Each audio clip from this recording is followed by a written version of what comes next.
Welcome to another edition of the Hoop Scoop. I'm Jared Johnson, and Texas Tech rattled off its fourth consecutive victory with a 64-54.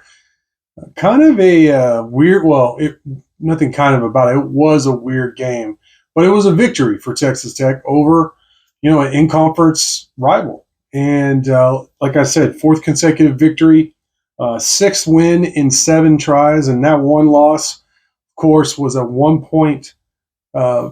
Really, it was a heartbreaker to the number 3 at the time Iowa State Cyclones at home in overtime. It was a game in which Tech had led a majority of the game and missed some key free throws both at the end of regulation and in overtime that cost them. But other than that, Red Raiders have been winning and winning a lot. And against Oklahoma State, Tech was in control of the game. It was kind of back and forth early, but Tech built a 10-point lead by halftime, led by as many as 18 in the second half. And it was weird because this team is so good offensively. I mean, that's a fact.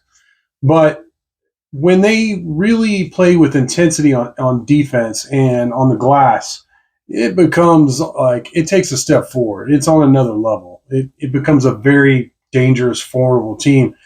And but it's tenuous in terms of when that intensity isn't there and they're giving up a lot of easy shots, then Coach McCaslin gets very angry. And we saw that in that game.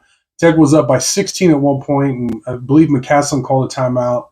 And he was just ripping into the team. And Oklahoma State went on a long run, and Tech's intensity on defense on the glass just dropped. And all of a sudden, it was a 3-point game with 5 or 6 minutes left. And the game was in doubt, and Tech was clearly the better team than Oklahoma State. They're in a rebuild, with new staff and all that.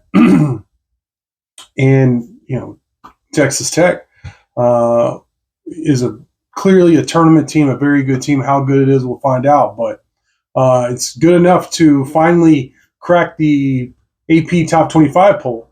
Tech checks in at 22nd.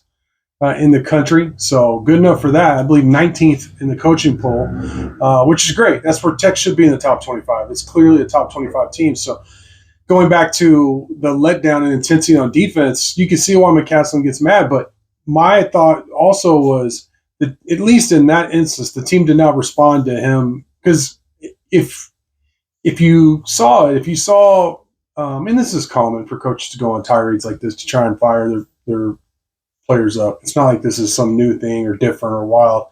But for me, if you're trying to decide what this team responds to, at least in that case against Oklahoma State, the Red Raiders did not respond very well initially. Though, in the end, hey, 10-point victory is a 10-point victory, and Texas Tech still rolling. Now they have TCU 6 p.m. Wednesday night. In that game, Coach McCaslin's called for a Raider Power color game, and it's basically stripe out the arena in red, white, and black.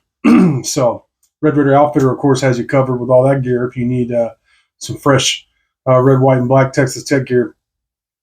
But so it should be, that game's going to be on ESPN2. So good atmosphere. Students, of course, have been back now for a bit, and in-state, in-conference rivals. So Tech's schedule gets very difficult after this.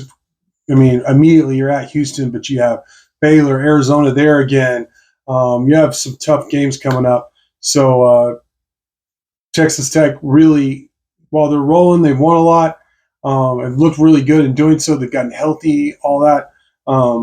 They need this victory against TCU to keep it going, and definitely before they go into this gauntlet that they're about to embark on.